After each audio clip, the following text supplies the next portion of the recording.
सभी को नमस्कार। सब अच्छे होंगे आप। हम ब्लड पढ़ रहे थे और प्रीवियस वीडियो में हमने ब्लड का इंट्रोडक्शन पढ़ा। उसके बाद में हमने ब्लड कंपोजिशन पढ़ा, प्लाज्मा को डिटेल में स्टडी किए। उसके बाद में हमने आरबीसी को पढ़ना स्टार्ट किया और आज हम second type of blood corpuscles WBC को स्टडी करने जा रहे हैं। तो आप देखिए यहाँ पर मैंने लिखा है कि आज का जो चैप्टर है हमारा, आज का जो वीडियो है वो क्या है, डब्ल्यूबीसी है। डब्ल्यूबीसी को हम क्या कहते हैं, वाइट ब्लड कॉर्पोसल्स कहते हैं। और वाइट ब्लड कॉर्पोसल्स जो है इसी को हम हिंदी में कहेंगे, वाइट का मतलब श्वेत, ब्लड का मतलब रक्त और कॉर्पोसल्स का मतलब कणिकाएं। तो आज हम पढ़ने वाले हैं क्या भाई, आज हम पढ़ने वाले हैं श्वेत रक्त कणिकाएं। और श्वेत रक्त कणिकाओं को हम श्वेताणु भी कहते हैं, श्वेताणु। डब्ल्यूबीसी को और क्या कहते हैं, श्वेताणु कहते हैं। और श्वेताणु के साथ साथ में हम बायोलॉजी में इसको ल्यूकोसाइट्स टर्म भी देते हैं। ल्यूकोसाइट्स का मतलब भी हम किसकी स्टडी कर रहे हैं, हम स्टडी कर रहे हैं डब्ल्यूबीसी की। अब आरबीसी को आपको थोड़ा ध्यान में रखना पड़ेगा कि पिछले वीडियो में हमने जो आरबीसी के जितने करैक्टर पढ़े थे उन्हीं करैक्टर को लेकर के हम इसका इंट्रोडक्शन स्टार्ट करते हैं। सबसे पहले लिखा है मैंने कि डब्ल्यूबीसी वास्तव में जो है वो कैसी दिखाई देती है जब माइक्रोस्कोप में हम इसको देखते हैं। तो सबसे पहले मैंने यहाँ पर लिखा है कलरलेस। और कलरलेस का मतलब आप जानते हैं, कलरलेस का मतलब होता है रंगहीन। क्या होता है भाई मेरे, रंगहीन। क्या होता है, रंगहीन होता है। और रंगहीन क्यों होती है, इसके पीछे रीजन ये है कि आरबीसी में आपने देखा था उसके पास पिगमेंट था, जबकि इसके पास किसी तरह का पिगमेंट नहीं होता। और यही कारण है कि आरबीसी के पास हीमोग्लोबिन की वजह से वो कलरफुल दिखाई दे रही थी, जबकि यहाँ पर ये कलरलेस है, रंगहीन है, क्योंकि इसके पास कोई पिगमेंट नहीं है। तो हम ये कह सकते हैं कि ये क्या होती है, विदाउट पिगमेंट होती है। विदाउट पिगमेंट कॉर्पोसल्स का नाम क्या है, डब्ल्यूबीसी है। अब हम देखते हैं कि आरबीसी जब इमेच्योर होती थी, जब तो क्या था, उसके पास न्यूक्लियस था। लेकिन जैसे ही उसने जो मैच्योर होती है और अपना फंक्शन बहुत तरीके से, या मैं कहूँ प्रॉपरली करने लगती है, तो उसमें से न्यूक्लियस क्या है, डिजनरेट कर जाता है या आउट कर दिया जाता है। तो वो न्यूक्लियसलेस पढ़ी थी हमने, उसमें अपवाद हमने ऊंट और लामा की सेल्स को पढ़ा था आरबीसी को, जो कि न्यूक्लियस वाली थी। जबकि यहाँ पर आप देखिए मैंने लिखा है विद न्यूक्लियस, यानी केंद्रक युक्त होती है। केंद्रक युक्त कणिकाएं जो हैं वो कौन सी है, डब्ल्यूबीसी है। अब अगर नंबर की बात करें तो डब्ल्यूबीसी का टोटल नंबर जो है पर एमएम क्यूब में 7000 to 10,000 तक होता है। और इसकी ओरिजिन की बात करते हैं, जैसे कि उत्पत्ति आपने आरबीसी में रेड बोन मैरो में देखी थी, वैसे ही यहाँ पर हम देखेंगे कि ओरिजिन जो है डब्ल्यूबीसी का कहाँ से होता है। तो इसकी दो साइट है, एक साइट बोन मैरो है, सेकंड साइट जो है लिम्फेटिक टिश्यूज हैं। जो आप ये वाली साइट देख रहे हो, इस साइट में ग्रेनुलोसाइट्स जो हैं वो निर्मित होती हैं, उनका निर्माण होता है, वो जन्म लेती है। और लिम्फेटिक साइट्स जो हैं इसमें स्पेशली लिम्फोसाइट, या मैं कहूँ एक ग्रेनुलोसाइट्स, लिम्फोसाइट्स या मैं कहूँ एक ग्रेनुलोसाइट्स जो है यहाँ पर जन्म लेती हैं। साइज़ की बात करें तो वहाँ पर आपने आरबीसी की साइज़ जो है मैक्सिमम 8 माइक्रोन के आसपास देखी थी, लेकिन ये उनकी तुलना में बड़ी होती है, लार्जर इन साइज़ होती है देन द आरबीसी। तो ये 8 to 80 माइक्रोन तक, 80 माइक्रोन जो है इसका जब मॉडिफिकेशन होता है मोनोसाइट्स डब्ल्यूबीसी का, जो कि हम आगे पढ़ेंगे जब इसके टाइप्स को डिटेल में पढ़ने वाले हैं हम। तो हम देखते हैं कि मोनोसाइट्स जो है ग्रो कर जाती है जब फैगोसाइटिक इन नेचर में आ जाती है, वो डायपेडेसिस करती है। और जो जैसे बैक्टीरिया का बहुत ज़्यादा आक्रमण बॉडी पे हो गया, फॉरेन पार्टिकल आ रहे हैं, बाहर से बहुत से ऑर्गेनिज्म जो कि आपको इन्फेक्ट कर देते हैं, तो उनको मारने के लिए मोनोसाइट्स जो है उसको इंगल्फ करती है, तो उसका आकार बढ़ जाता है, तो वो बढ़ करके 80 माइक्रोन तक हो जाता है। तो हम उस मोनोसाइट्स को हम मैक्रोफेज कहते हैं। देखेंगे आगे। शेप की बात करें तो इनकी शेप जो है गोलाकार दिखाई देती है, और कलर तो आप जानते हो कि कोई पिगमेंट नहीं है, इसलिए कलरलेस है। इसके अंदर न्यूक्लियस मैंने पहले ही बता दिया है कि न्यूक्लियस होता है। अब न्यूक्लियस जो है ये बड़ी काम की चीज़ है, इसी के आधार पर हम क्या करते हैं, WBC का अभी कैटेगराइजेशन करेंगे। लाइफ की बात करें तो 4 से 5 दिन एवरेज औसत उम्र मानी जाती है इसकी, लेकिन अलग अलग टिश्यूज में, अलग अलग ऑर्गन्स में WBC जो है 4 से 5 दिन से लेकर के कई दिनों तक जिंदा रह सकती है। और अगर हम RBC और WBC के बीच में अनुपात की बात करें, ratio between RBC and WBC, तो वो कितना आता है, 600:1 आता है। तो हम ये कह सकते हैं कि RBC और WBC का अनुपात अगर निकाला जाए तो वो 600:1 आता है।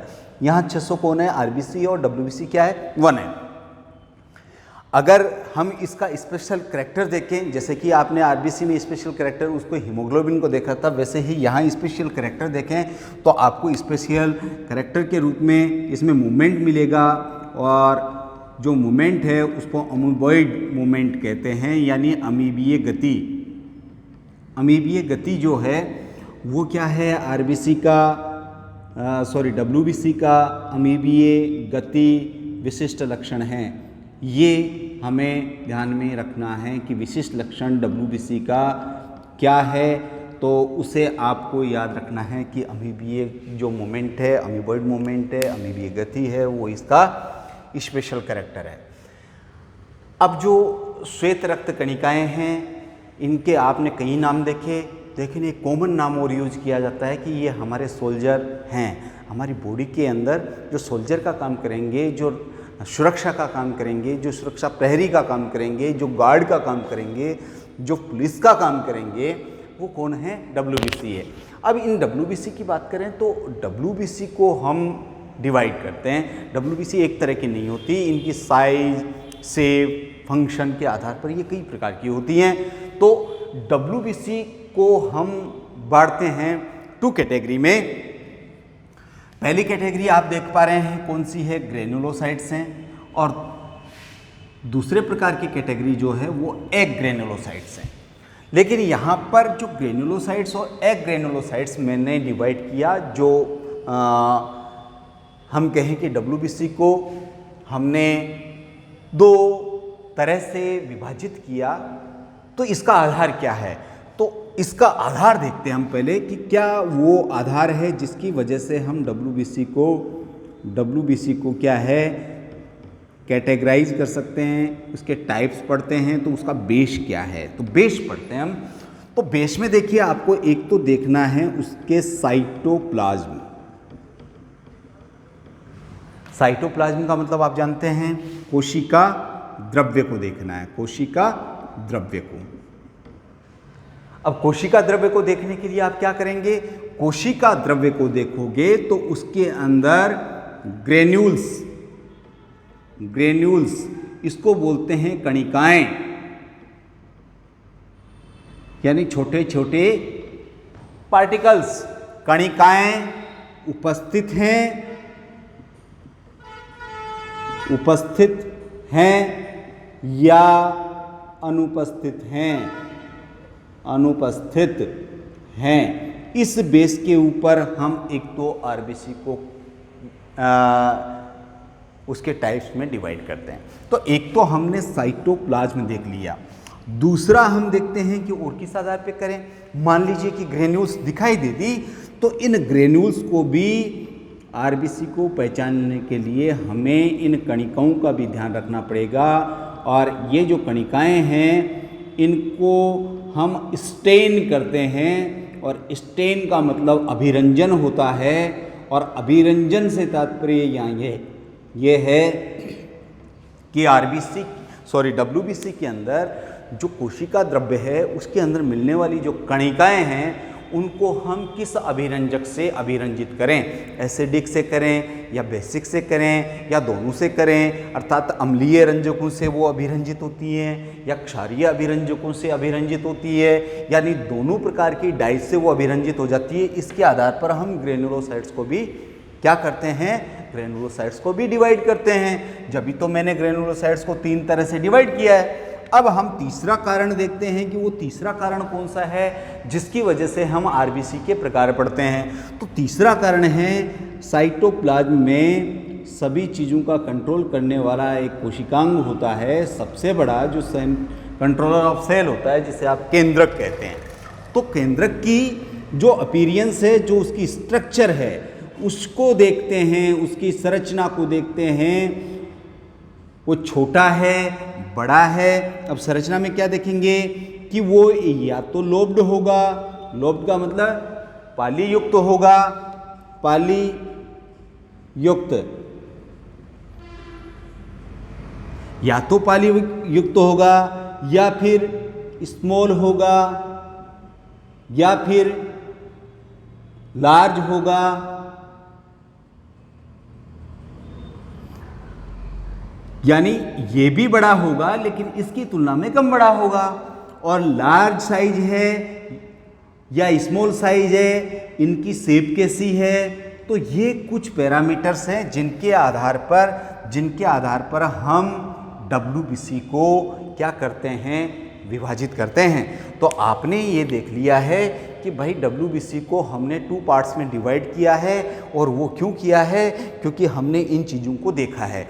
इन चीज़ों को देखने पर आपको ये सेकंड पैरामीटर जो देख रहे हो, कणिकाएं, ये उपस्थित हैं या नहीं है, इसके आधार पर हमने 2 भागों में डिवाइड किया। और 2 भाग कौन से आए, एक को आपने कहा ग्रेनुलोसाइट्स, जिसको बोलते हो कणिका में श्वेताणु,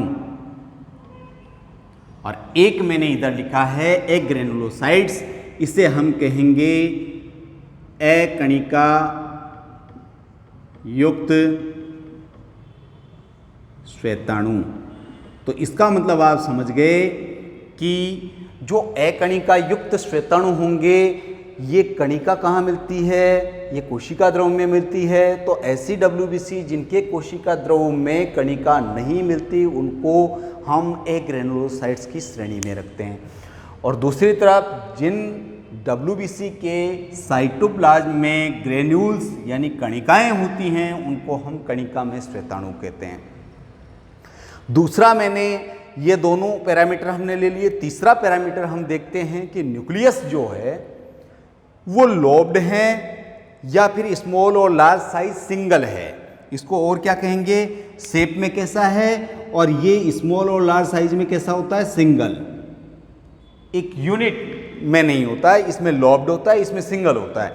इसके बेस पर हम फिर इसको डिवाइड करते हैं। तो देखिए यहाँ मैंने ग्रेनुलोसाइट्स को 3 कैटेगरी में डिवाइड किया है, न्यूट्रोफिल्स, इओसिनोफिल्स, बेसोफिल्स।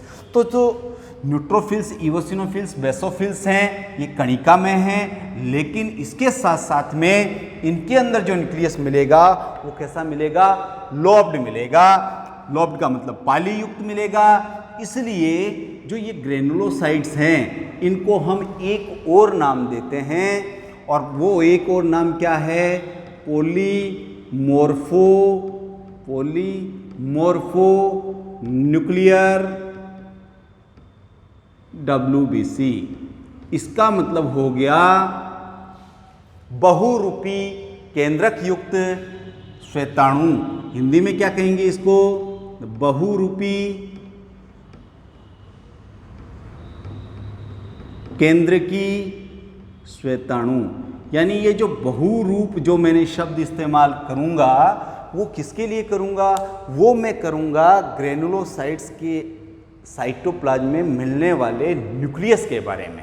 जो न्यूक्लियस है वो कैसा होगा, पॉलीमॉर्फो न्यूक्लियर होगा। अर्थात न्यूक्लियस एक न होकर के न्यूक्लियस कई लोब्ड में डिवाइड होगा, और वो लोब जो होंगे, जो ग्रेनुलोसाइट्स में मिलने वाले हैं, वो लोब एक दूसरे से किसी मेम्ब्रेन के द्वारा, तंतुमयी झिल्ली के द्वारा जुड़े रहेंगे। तो उस आधार पर हमने इसको डिवाइड कर दिया कितनी कैटेगरीज में, एक आपने न्यूट्रोफिल्स लिखा है, एक इओसिनोफिल्स लिखा है, एक बेसोफिल्स लिखा है। तो 3 तरह की जो WBC आपने लिखी, उन तीनों में साइटोप्लाज्म में क्या मिलती है, ग्रेन्यूल्स मिलती हैं। इसलिए इनको मैंने एक जगह रख के किसमें स्टडी करवा दिया, ग्रेनुलोसाइट्स में करवा दिया। अगर हम टोटल WBC को 100 मान लें, 100% अगर टोटल WBC मानते हैं, तो उसमें से लगभग 65% तो होती है कणिका में या कणिका युक्त श्वेताणु, और rest of 35% in the form of agranulocytes के रूप में कौन रहेगी, WBC रहेगी। तो 35% ये होती है और 65% ये होती है। जो न्यूट्रोफिल्स हैं, ये सबसे ज़्यादा मात्रा में मिलने वाली क्या है, WBC हैं, 62% मिलती हैं। और अगर हम इओसिनोफिल्स की बात करें तो ये 2.5% से 3% तक मिलती है। और अगर मैं बेसोफिल्स की बात करूं तो 0.5 से 1% तक कौन मिलती है, बेसोफिल्स मिलती है। तो इस तरह से ये सारे तीनों न्यूट्रोफिल्स, इओसिनोफिल्स और बेसोफिल्स मिलकर के कितना बनाती है, 65% बनाती है। इसके बाद में हम देखते हैं किसको, एग्रेनुलोसाइट्स को देखते हैं। और एग्रेनुलोसाइट्स जो हैं उसमें 2 तरह की आपने पढ़ी हैं। इनमें 35% दोनों मिलके हैं। तो ये अकेली कितनी होती है, ये अकेली लगभग 5% होती है। और ये वाली कितनी होती है, ये 30% होती है। तो ये एक इंट्रोडक्शन हुआ किसका, WBC के आउटर क्लासिफिकेशन का, जो कि किस लेवल पे बेस्ड हैं, ये चीज़ें हमने पढ़ी। अब हम क्या करेंगे, अगले वीडियो में neutrophils, eosinophils, basophils, monocytes and lymphocytes, इनके बारे में डिटेल में पढ़ेंगे। तो अगला चैप्टर, अगला वीडियो देखने के लिए आप न्यूट्रोफिल्स, इओसिनोफिल्स, बेसोफिल्स, मोनोसाइट और लिम्फोसाइट को ध्यान में रखिए और अपने दोस्तों को इसे शेयर कीजिए। आप अगर किसी तरह की क्यूरी हो आपकी, तो आप मुझे कमेंट बॉक्स में अपनी क्यूरी रख सकते हैं। आपको हिंदी टर्म में या इंग्लिश टर्म में जो भी प्रॉब्लम है, आप मुझसे बेझिझक कमेंट बॉक्स में कमेंट कीजिए, हम उसका समाधान करेंगे। धन्यवाद।